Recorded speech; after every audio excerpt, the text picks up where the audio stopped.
Well, now that we know how to set up and solve a systems of equations using matrices, we want to spend this section talking about what can I do with a matrix other than solving it for that process we've done before. Once you have a matrix, you can perform all sorts of operations on matrices, and we can even solve other types of equations with them. So what we're going to look at first of all is we want to really make sure that we understand the notation of our matrix.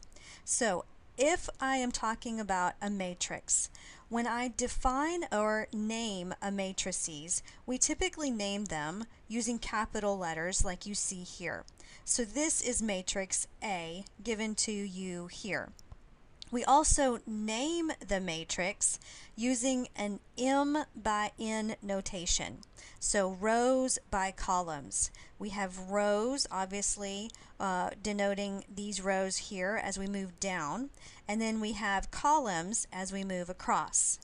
Now, each one of the elements inside of the matrix is denoted by a lowercase letter, and it is a lowercase letter, kind of typically we see it as I comma J, because I represents the rows, J represents the column. So if I wanted to name the location of this element here in the matrix, it would be I sub 1, 1. So row 1, column 1. Whereas this element here would be the element A in row 2, column 3. Okay, so that's how we talk about our matrix as well as naming and identifying certain parts of it. So let's go back to my matrix A here. Matrix A, if I want to know what the order of the matrix is, when I talk about the order, I'm talking about the size. So this is a 3-row and 2-column matrix. So we would say that the order of this is a 3 by 2 matrix. And when we write it, you sometimes see matrices written as capital A with a subscript 3 by 2. Now, if I wanted to identify out of this matrix A, I want to know, well, what is in the position A sub 3, 1? Now this looks like 31, but when we're talking about it in context of matrix notation, it is saying row 3, column 1. So if I come over here to matrix A, row 3, column 1 is the element number 1. If I wanted to identify what is the value in A22, that's row 2, column 2. So that would be row 2, column 2 is right here, and that would be a -2. Okay, so we have different ways that we can identify a matrix. I can, when you see capital letters, we are naming this entire matrix here. We can say that the order of the matrix is a 3 by 2 matrix, so 3 rows, 2 columns, and then I can also identify each of the elements within the matrix as well.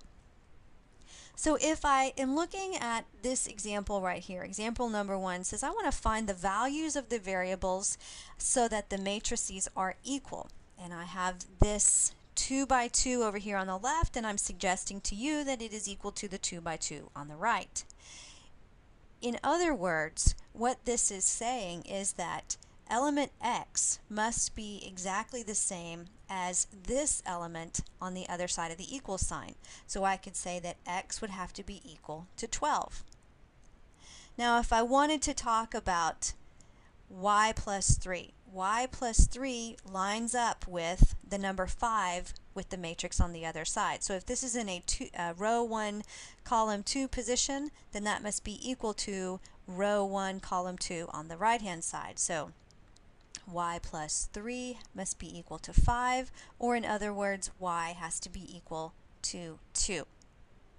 And then finally, to just finish this problem off, if we say that this is row 2, column 1, that must be equal to row 2, column 1 over here. So 2Z must be equal to 6, or Z is equal to 3.